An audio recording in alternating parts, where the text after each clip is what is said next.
rapport au réseau mycélien.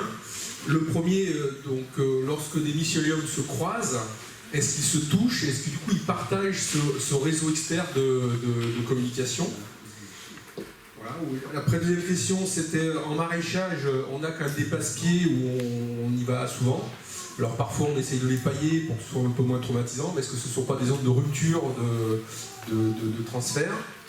Et puis aussi en maraîchage, on fait un certain nombre de semis sur motte, godet, etc. Et généralement des terreaux bien normés, et dans lesquels il n'y a certainement pas beaucoup de spores de champignons. Et du coup, est-ce qu'il ne faut pas, avec un peu de terre de jardin, y mélanger pour, dès le départ, dès le semis, les mettre en contact avec du mycélium? Oui, merci beaucoup pour ces questions. Faire du maraîchage, ça reste du sport, hein, de toute façon. Et de plus en plus. Premier aspect, des champignons, le sol, c'est l'appareil digestif de tous les champignons. Ils ont en commun le même appareil digestif. Donc par le biais de ces zones d'hyperfluidité, mais également de ce qui est autour, ils partagent tout.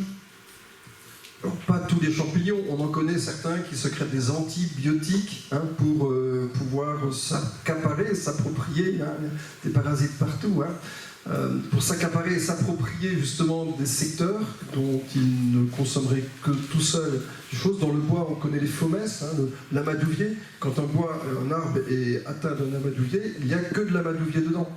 Alors que pour plein d'autres polypores qui décomposent le bois, il y a des successions qui se font les unes après les autres. Il y a comme dans les plantes qui se suivent dans une évolution de la prairie vers la forêt, il y a plein de champignons aussi qui évoluent. Mais il y a des champignons qui sont capables de s'accaparer des ressources. Les champignons symbiotiques, les mycorhiziens, eux coopèrent. Voilà. Donc tout ce qui va favoriser les coopérations vont favoriser ces champignons-là. Ils vont se connecter ensemble, ils ont la capacité de se connecter ensemble. Alors pas nécessairement par des anastomoses, en s'accrochant les uns les autres, mais simplement par ces réseaux de fluides qui vont s'échanger et aller d'un champignon à un autre. Voilà, les uns échangeant des autres, des nutriments. Vous avez vu les petites bactéries qui montent et qui descendent, ça circule dans tous les sens là-dedans. Par rapport au passe-pied. Passe droit ou passe-pied? Ouais, ça pourrait être des passes droits d'ailleurs. Des endroits où on favoriserait un certain nombre de choses. Ces passe-pieds, pourquoi pas les concevoir justement des outils de diversification des systèmes? Est-ce que je ne pourrais pas imaginer de mettre dans mes passe-pieds des matières organiques très différentes de celles que je mets sur les zones dans lesquelles je cultive? Des matières organiques peut-être plus difficiles à composer, dans lesquelles des champignons un peu plus tarabiscotés arriveraient quand même à la longue à se développer. Est-ce que je ne pourrais pas y semer des plantes très différentes de celles que j'ai à l'intérieur?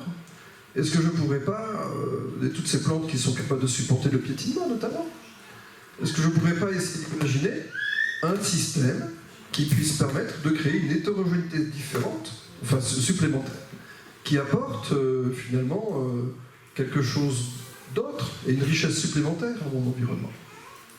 Et donc là, la porte est ouverte à toute forme d'expérimentation, de compatibilité entre ce qu'on va voir dans nos passe-pieds et de ce qu'on va voir sur nos planches de culture. Mais ces zones-là pourraient être des zones très actives de métabolisme, de vie, de biodiversité, de corridors également. Parce que ces passe-pieds, justement, même en étant tassés, il va quand même y avoir des petites zones, peut-être un petit peu sur les bords. Et donc, vous avez remarqué que sur le bord des passe-pieds, ça pousse toujours bien, très bien. Oui. C'est des zones qu'on ne touche jamais, et dans lesquelles les connexions avec l'extérieur passent prioritairement dans ces zones-là. Donc, il y a probablement des choses à réfléchir, à étudier, et finalement, ce passe-pied, c'est un corridor, vous savez, les animaux, les champignons. Moi, j'étais très étonné, dans la forêt, vous savez, quand il y a des passages d'animaux, sur le tour, quand vous regardez l'herbe, elle est plus haute autour du passage des animaux qu'un petit peu plus loin. Alors que c'est aussi tassé à l'endroit où ils passent. Et je vois que les animaux, justement, contribuent à créer des autoroutes comme ça, des highways de champignons, de part et d'autre. Hein. Donc il y a peut-être une priorité à droite aussi dans ces passe-pieds, un côté qui va dans un sens, un côté dans l'autre, on sait bien, enfin, je ne crois pas, mais également, les animaux, sur leurs pattes, vont trimballer toutes sortes de germes, toutes sortes de choses qui vont aussi faire aller les choses un petit peu plus vite, créer d'autres formes d'hétérogénéité et faire interagir mon local avec l'ensemble du terroir.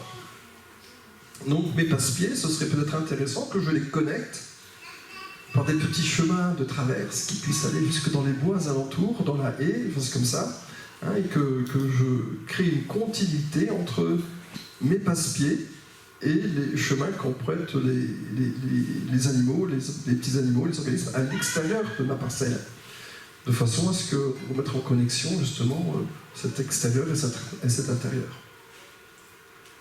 Ensuite, la troisième question par rapport à ce que je fais, le travail en motte. Au moment où je vais créer une hétérogénéité dans mon sol, je vais créer un chaos, et les premiers organismes qui seront présents vont prendre la place. Si j'ai la chance d'être dans un lieu où il y a déjà une vie abondante, façon 187 réseaux mycorhiziens dans ma parcelle, hein, ben là, en fait, n'importe quoi, ça va se connecter, ça va bien marcher.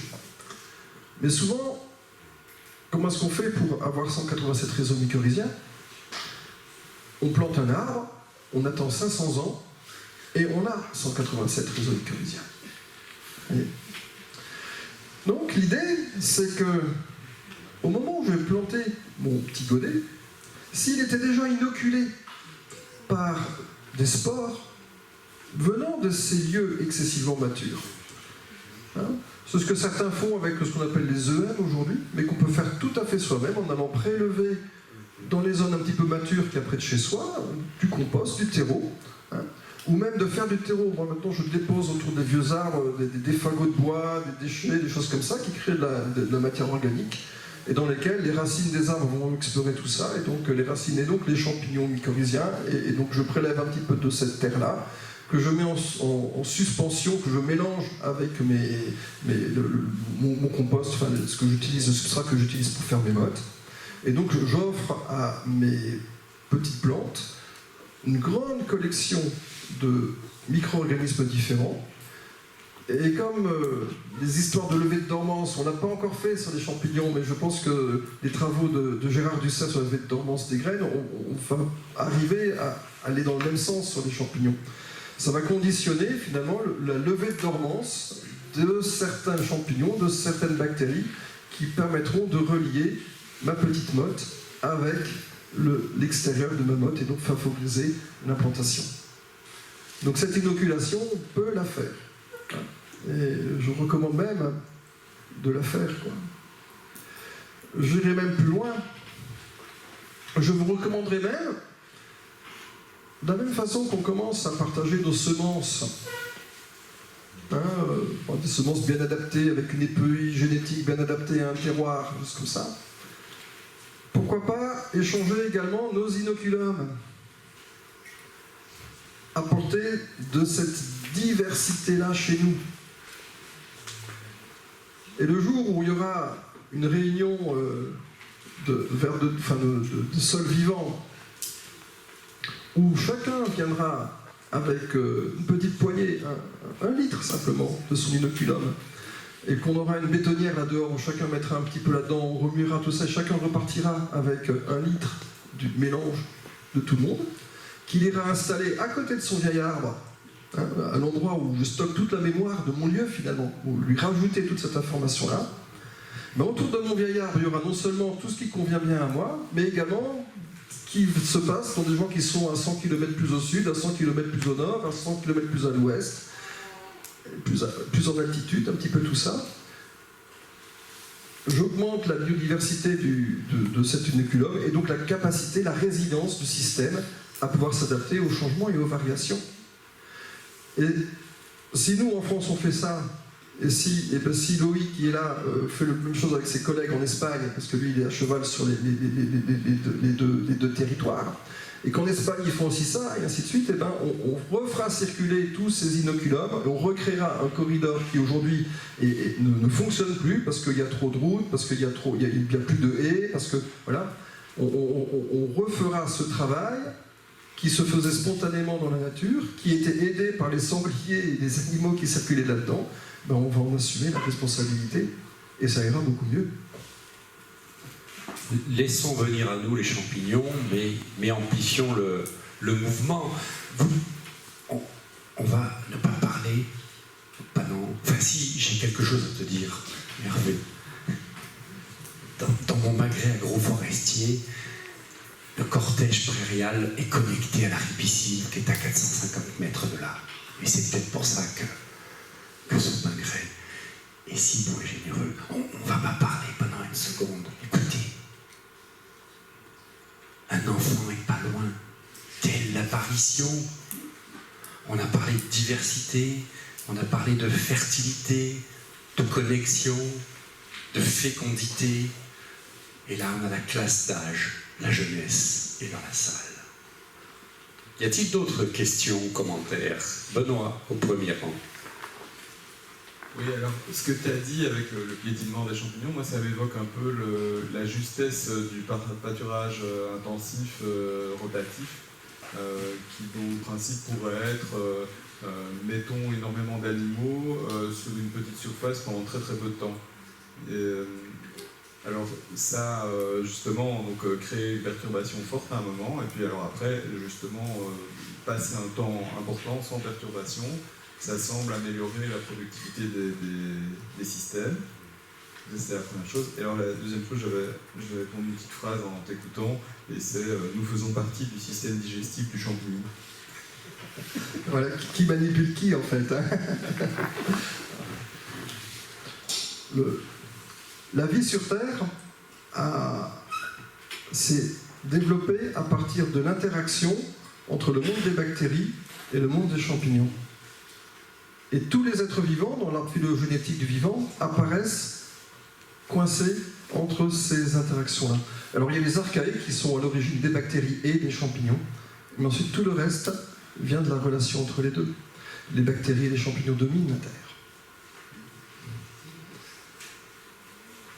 Ensuite, c'était le pâturage, oui, avec des choses absolument surprenantes. Lorsqu'une vache circule dans un bois, son sabot va s'enfoncer d'une certaine façon dans le sol, qui va générer le développement de champignons autour de son empreinte de sabot, de champignons qui sont favorables à la mycorhisation de graminées. Quand un cheval passe dans la même parcelle, plus près de la haie, son impact va être beaucoup plus profond, ça va tasser le sol de façon très compacte vers 6-7 cm de profondeur, créant une zone d'anaérobiose, mais très localisée autour, qui va être favorable à un autre type de champignon qui va favoriser les plantes de haies, les plantes de bordure, les plantes de lisière. Le simple fait que ces animaux marchent va conditionner le développement d'un milieu qui va être plus favorable à leurs propres besoins. Peut-être qu'on marche pieds nus dans nos parcelles. C'est peut-être ça la juste façon d'interagir avec le milieu pour qu'il soit de mieux en mieux un écosystème humain. Il faudrait l'expérimenter. Mais je suis très preneur de manipulation. Quand on voit la voisine nue au pied des tomates, c'est normal donc. Ouais, c'est plutôt réjouissant.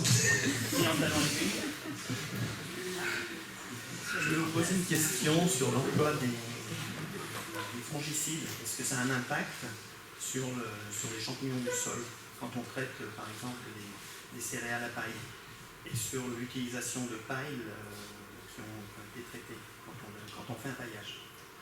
Oui, ça a un impact. Il n'est pas tout le temps celui qu'on croit.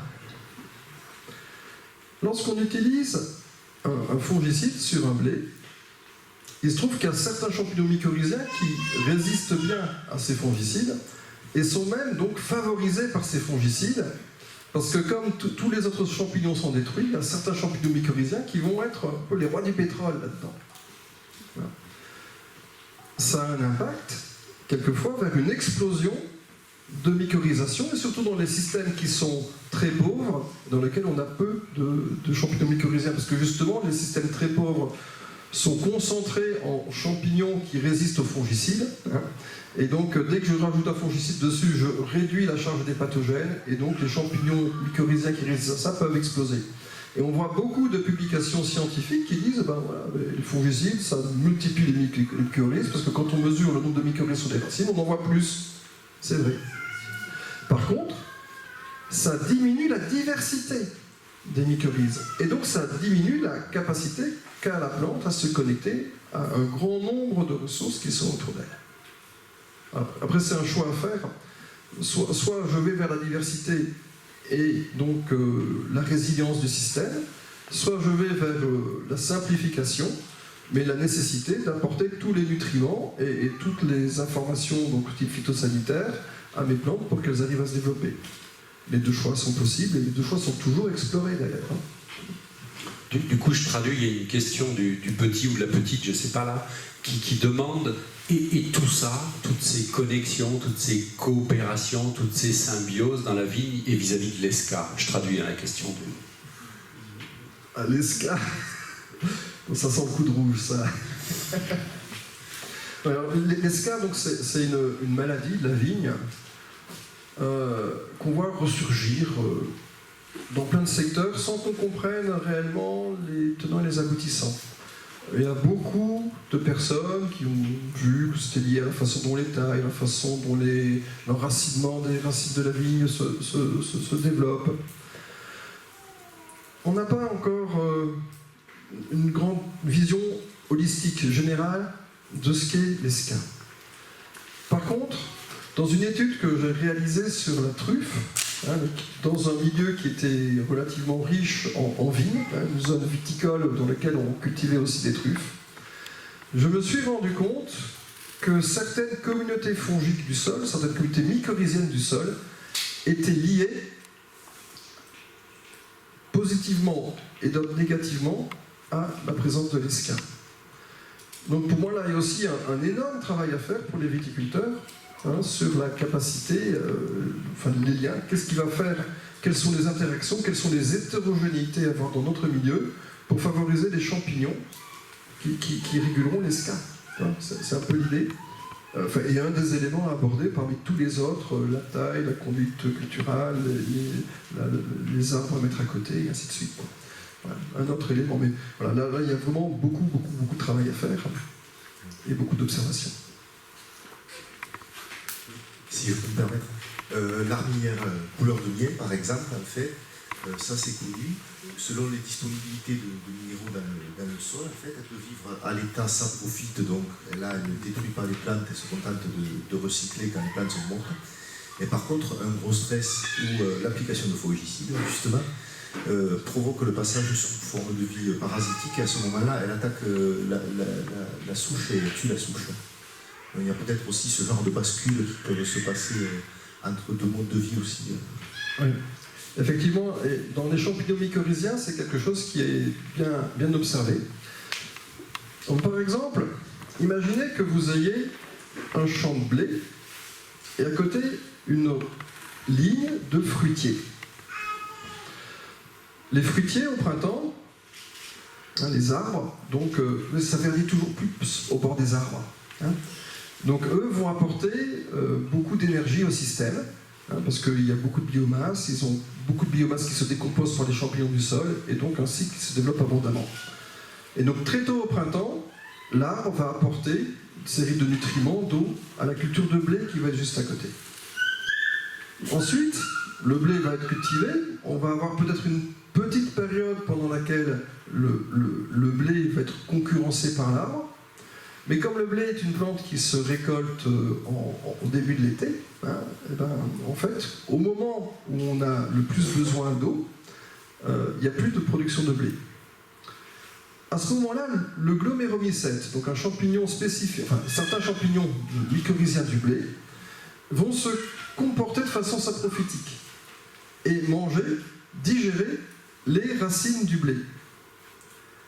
Et donc par ce réseau de cette autoroute qui est autour du mycélium, tous les nutriments issus de la décomposition du blé, y compris des glucides, vont être amenés à mon arbre fruitier ou à ma haie agroforestière qui est juste à côté. Il y a beaucoup de polémiques sur la quantification de ces choses-là. Quand on regarde ce qui se passe à l'intérieur du mycélium, c'est souvent d'ordre anecdotique. Par contre, maintenant qu'on sait qu'il y a aussi beaucoup qui passe autour, c'est peut-être très loin de l'anecdote.